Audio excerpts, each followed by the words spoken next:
इस एपिसोड के स्टार्ट में हमें यही के पैलेस के वेटिंग रूम को दिखाते हैं जहाँ पे कुछ लोग उसका इंतजार कर रहे होते हैं। फिर हमें एक पर्सन को दिखाया जाता है जो कि वहाँ पे यही का इंतजार करते हुए बहुत ज़्यादा थक चुका होता है। ये और कोई नहीं, ये ताइलोंग डायनेस्टी का थर्ड प्रिंस होता है। जब उस प्रिंस के साथ में आए डिवाइन फायर रिलम के मास्टर उसे इस तरह इंतजार करते हुए देखते हैं तो वो उससे कह रहे होते हैं, लगता है सैनफेंग डायनेस्टी की एम्प्रेस काफ़ी ज़्यादा घमंडी है, तभी तो वो आपके बुलाने पर भी आपको यूँ इंतजार करा रही है। जब वो प्रिंस वहाँ पे उस मास्टर की बात को सुनता है तो वहाँ पे उससे कह रहा होता है, तुम्हें इस बारे में फिक्र करने की कोई ज़रूरत नहीं है, क्योंकि मुझसे शादी करने के बाद उसका ये घमंड कुछ भी काम नहीं आने वाला है और उसे वही करना होगा जो मैं कहूँगा। फिर वहाँ पे थर्ड प्रिंस यही को इमेजिन करते हुए बोल रहा होता है, मुझे उसे किसी भी तरह से हासिल करना है, उसे मेरा होना ही होगा। मैं बचपन से ही कल्टीवेशन के मामले में दूसरों से बहुत ज़्यादा टैलेंटेड रहा हूँ, जिसकी वजह से अपनी 30 साल की उम्र को पार करने के बाद मैं जल्दी ही डिवाइन फायर रिलम के थर्ड लेवल तक पहुँच चुका था। लेकिन सैनफेंग डायनेस्टी की एम्प्रेस भी काफ़ी ज़्यादा इंटरेस्टिंग है। इसने अभी तक 30 साल की उम्र को पार भी नहीं किया और उसने डिवाइन फायर रिलम के 5th लेवल को अचीव कर लिया है और इस तरह का टैलेंट मिलना बहुत ही ज़्यादा मुश्किल है, तो इसे मैं कैसे अपने हाथों से जाने दे सकता हूँ। थर्ड प्रिंस की बातों को सुनकर वहाँ पे उसके पास में खड़ा डिवाइन फायर रिलम का मास्टर उससे कह रहा होता है, थर्ड प्रिंस आपको इस मैरिज के बारे में ज़रा भी फिक्र करने की कोई ज़रूरत नहीं है, आपके एंसेस्टर ने भी इसके बारे में हाँ कर दिया है, तो उसे इस बात को मानना ही पड़ेगा और ये शादी तो होकर ही रहेगी, क्योंकि सैनफेंग डायनेस्टी के पावरफुल कल्टीवेटर्स भी आपके एंसेस्टर के खिलाफ नहीं जा सकते हैं और उनकी बातों को नहीं टाल सकते हैं। फिर वहाँ पे दूसरा डिवाइन फायर रिलम का मास्टर बोल रहा होता है, आखिर ये सैनफेंग डायनेस्टी की एम्प्रेस को घमंड किस चीज़ का है। अगर देखा जाए तो नोज़ॉन कॉन्टिनेंट में जितनी भी डायनेस्टी है उसमें ताइलोंग डायनेस्टी सबसे ज़्यादा पावरफुल है और बाकी डायनेस्टी भी ताइलोंग डायनेस्टी से डरती हैं कि ताइलोंग डायनेस्टी कहीं उनके ऊपर अटैक ना कर दे, और वो सभी डायनेस्टी सैनफेंग डायनेस्टी से काफ़ी ज़्यादा पावरफुल है। यहाँ तक कि कभी भी हमने सैनफेंग डायनेस्टी को उनके बराबर नहीं समझा। ये तो अच्छा हुआ कि किंगडम ने इस डायनेस्टी के खिलाफ जाकर इसे पाने की कोशिश की, वरना हमें कभी भी यहाँ पे सैनफेंग डायनेस्टी के एम्प्रेस के टैलेंट के बारे में पता नहीं चलता। और सैनफेंग एम्प्रेस ने जिस तरह का टैलेंट दिखाया है उसको देखकर एंसेस्टर ने आपकी मैरिज के लिए हाँ कहा है, वरना सैनफेंग डायनेस्टी की एम्प्रेस की इतनी औकात नहीं कि वो आपसे शादी कर सके। जब वो तीनों वहाँ पे यही के बारे में ये सब बात कर रहे होते हैं तभी उन्हें वहाँ पे यही की आवाज़ सुनाई देती है जो कि वहाँ पे उस कमरे में आ रही होती है और उनसे कह रही होती हैं, ताइलोंग डायनेस्टी से आप लोग यहाँ पर खुद मुझसे मिलने आए हैं, आखिर ऐसा भी क्या मैटर है जिसके लिए आप लोगों को यहाँ पे आना पड़ा। और ऐसा कहते हुए यही वहाँ पे उस रूम के अंदर एंटर कर रही होती है। यही के अचानक आने की वजह से वो प्रिंस वहाँ पे हैरानी से उसको देख रहा होता है और वो दोनों मास्टर भी वहाँ पे हैरानी से यही को देख रहे होते हैं।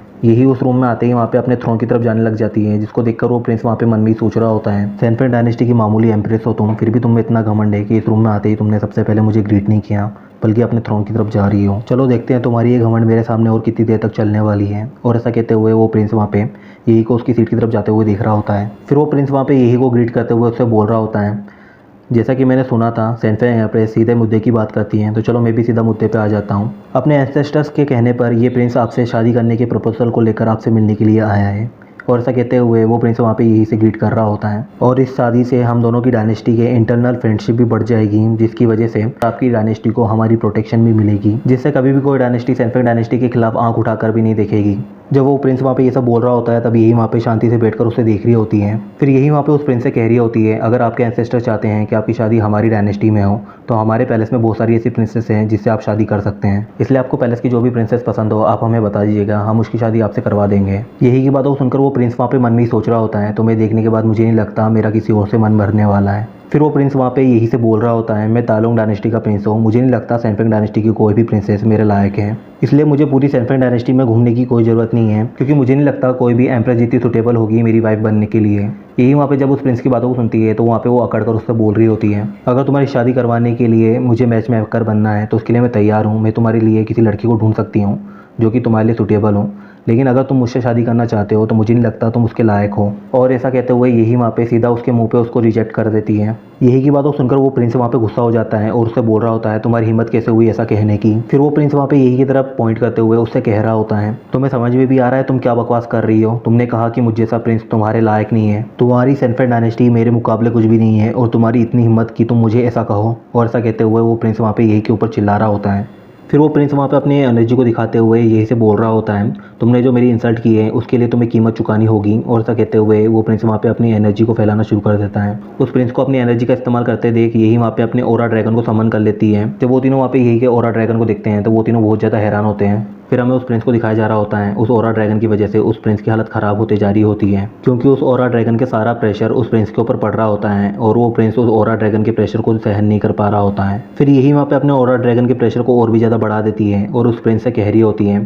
तुम्हें लगता है तुम वाकई इस एम्प्रेस से शादी करने के लायक हो, तुम मेरे सामने कुछ भी नहीं हो, तुम बस एक कचरा हो जो कि मेरे सामने आकर मुझे मैरिज के लिए प्रपोज कर बेवकूफ़ी कर रहा है। और ऐसा कहते हुए यही वहाँ पे अपने ओरा ड्रैगन के प्रेशर को उस प्रिंस के ऊपर बढ़ा रही होती है, जिसकी वजह से वो प्रिंस वहाँ पे खुद को उस ओरा ड्रैगन ड्रैगन के सामने बहुत ही छोटा महसूस कर रहा होता है। फिर उस प्रेशर की वजह से वो प्रिंस वहाँ पे ज़मीन पे गिर जाता है, जिसको देखकर वहाँ पे उसके पास जो मास्टर खड़े होते हैं वो उसकी तरफ उसे संभालने के लिए बढ़ रहे होते हैं। फिर यही वहाँ पे उसकी तरफ देखते हुए उसका मजाक बनाते हुए उसे बेवकूफ़ कह रही होती है, जो कि उसके ऑरा के प्रेशर को जरा भी नहीं संभाल पाया और उससे शादी करने के सपने देख रहा था। यही की बातों को सुनकर वो प्रिंस वहाँ पे बहुत ज़्यादा गुस्सा होता है और फिर वो वहाँ पे यही से बोल रहा होता है, तुम्हारी हिम्मत कैसे हुई मुझे कचरा बुलाने की? क्या तुम अपनी इस छोटी सी सैम्पलिन डायनेस्टी को बर्बाद करवाना चाहती हो? और ऐसा कहते हुए वो प्रिंस वहाँ पे गुस्सा करते हुए खड़े होने की कोशिश कर रहा होता है। यही वहाँ पे उस प्रिंस की बातों को सुनकर वहाँ पे उससे कह रही होती है, लगता है तुम्हें खुद के बारे में कुछ गलतफहमी है। ठीक है, मैं तुम्हें एक मौका देती हूँ अपनी इस गलतफहमी को दूर करने का, ताकि तुम जान सको कि तुम कितने ज़्यादा बेकार हो। यही की बातों को सुनकर वहाँ पे वो प्रिंस बहुत ज़्यादा गुस्सा हो जाता है और खड़े होते हुए यही से गुस्से में बोल रहा होता है, लगता है तुम मेरे हाथों से मरोगी। फिर वो प्रिंस यही के ऊपर अटैक करने के लिए तेजी से उसकी तरफ बढ़ना शुरू कर देता है और जैसे ही वो प्रिंस वहाँ पे यही के पास में पहुँचता है, यही वहाँ पे अपने हाथों से उसके गालों पे एक स्लैप लगाती है और सिर्फ यही के उस स्लैप की वजह से ही वो प्रिंस वहाँ पे घूमते हुए उससे दूर जाकर एक दीवार से टकरा जाता है और वो उस दीवार से इतनी जोर से टकराता है कि उसके सर से खून भी निकालना शुरू हो जाता है, जिसको देखकर वहाँ पे यही उससे बोल रही होती है, अब समझ में आया तुम कितने बड़े ट्रैश हो। तुम मुझसे शादी करना चाहते थे लेकिन तुम जैसा कचरा मुझसे शादी करने के बिल्कुल भी लायक नहीं है और इस स्लैप से तुम ये बात अच्छी तरह समझ गए होंगे। और ऐसा कहते हुए यही वहाँ पे उसकी तरफ देखते हुए उससे ये सब कह रही होती है। वो प्रिंस वहाँ पे दीवार में टकराने की वजह से बहुत ज़्यादा दर्द में होता है और वो वहाँ पे धीरे धीरे खड़े होने की कोशिश कर रहा होता है। फिर वो प्रिंस वहाँ पे जैसे ही यही की बातों को सुनता है वो वहाँ पे बहुत ज़्यादा गुस्सा करने लग जाता है और जब वो धीरे धीरे खड़ा हो रहा होता है तब उसके मुंह से बहुत ज़्यादा खून भी बहना शुरू कर देता है और उसकी बॉडी के साथ भी कुछ अजीब हो रहा होता है और देखते ही देखते उसकी बॉडी से किसी तरह का ब्लैक फॉग निकलना शुरू कर देता है और धीरे धीरे उसके चेहरे का रंग भी बदल रहा होता है। जब उस प्रिंस के साथ में आए दोनों मास्टर उसे इस तरह की ब्लैक एनर्जी में कवर हुआ देखते हैं तो वो उसकी तरफ भागना शुरू कर देते हैं ताकि वो उसे प्रोटेक्ट कर सकें और यही भी वहाँ पे उस प्रिंस के अचानक इस तरह ट्रांसफॉर्म होने की वजह से बहुत ज़्यादा हैरान होती है।